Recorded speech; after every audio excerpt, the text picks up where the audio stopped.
Yep. Well, good. Nice to see you here. It's nice to be here. So nice to be anywhere. You, you grew up in England, and you started playing guitar when you were a About teenager? 15. 15? Yep. Acoustic guitar first? Or? No, electric. Cheap old electric guitar. Wow. And so how did the Traffic thing happen with Stevie Winwood? Because Jim and I were in local bands, and we just all met with up in Birmingham.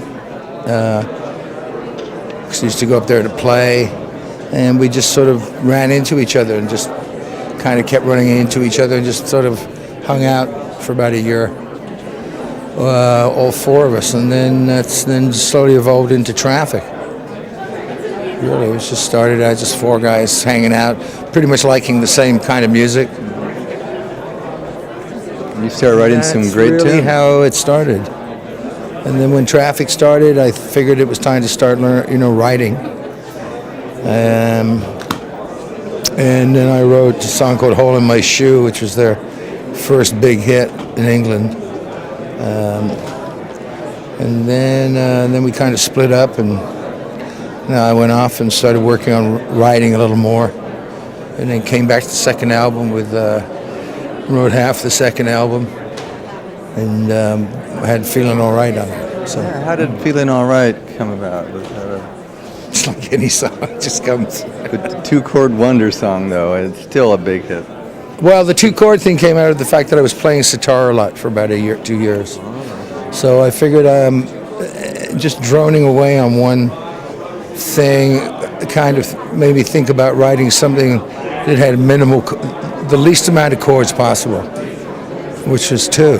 To get any change in it, any kind of movement in the song. So that was basically the idea behind trying to do that. That's what came out. And it's still played by many people.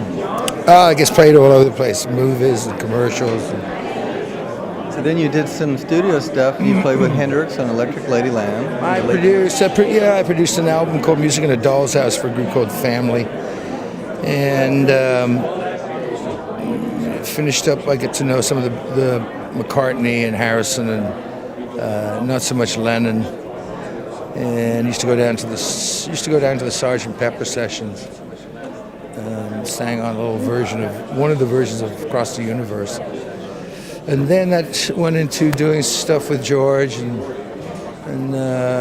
recording with Hendrix and Electric Ladyland, and a lot of that stuff came out of the fact we were all of us were pretty much using the same studio, Olympic. Right. So, and sort of after the second Traffic album, and that fell apart with the band, I just up and decided to leave and come to America.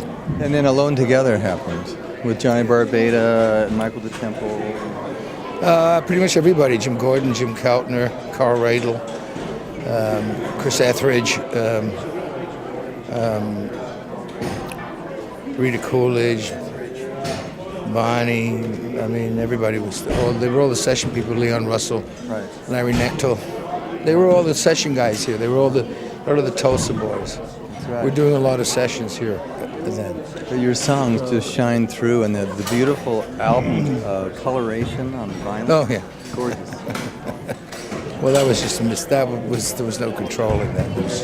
But it looked beautiful. It came out, and it was interesting. So then we were all in Marin County, and you met Lonnie Turner and Rick, and you put together the band. Mm-hmm. And we used to jam in Mill Valley. And then you started rehearsals. Well, that kind of all went through a lot of incarnations. The one with the great band was Rick and actually the really great band was Rick and Joel Johnson. A little bit later. And Joe and Jim Krieger and Mike Finnegan. I mean, that was the really. Eventually, you moved to Malibu and did an album themed on your residence. Well, I was living there for a while, so I did one of my albums at the house there.